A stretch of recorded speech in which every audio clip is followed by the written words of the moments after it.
Yun nga, syempre very frustrating dahil nga yung last two stretch ng games namin didn't favor for us. So still it's my fault, it's my responsibility. It's my responsibility lahat. So take full responsibility dun sa dalawa na yun.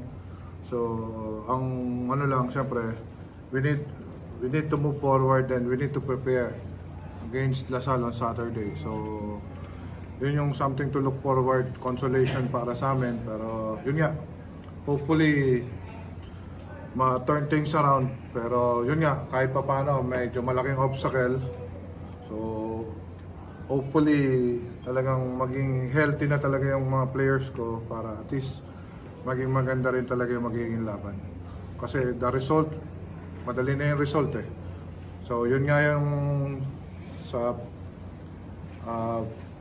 pep talk ko sa kanila, do the impossible thing, and we'll see kung ano yung magiging result yun sa coming on Saturday. Siyempre, kahit pa paano, may mga obstacle talaga ang pagdadaanan. So, yun yung kailangan matutunan ng team ko, as well as siguro ako, na kailangan ko rin matutunan to. Kailangan ko pa rin pagdaanan talaga to.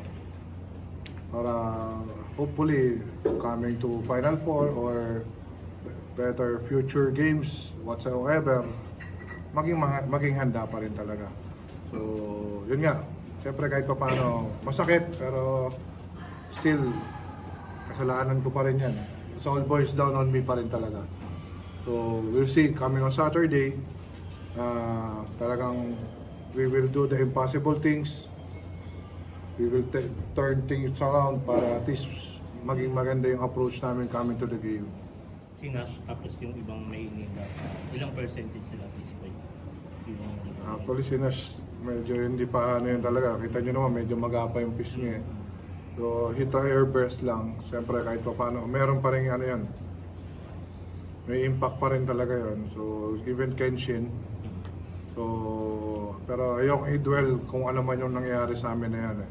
Ayoko rin sisihin kung ano man yung nangyayari sa amin talaga. It's all boils down to rin kung ano yung performance namin sa game pa rin.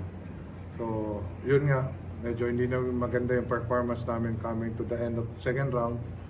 So, we'll see. Coming to Final Four, entering to Final Four on Saturday, na at least maging magandang approach namin coming on Saturday.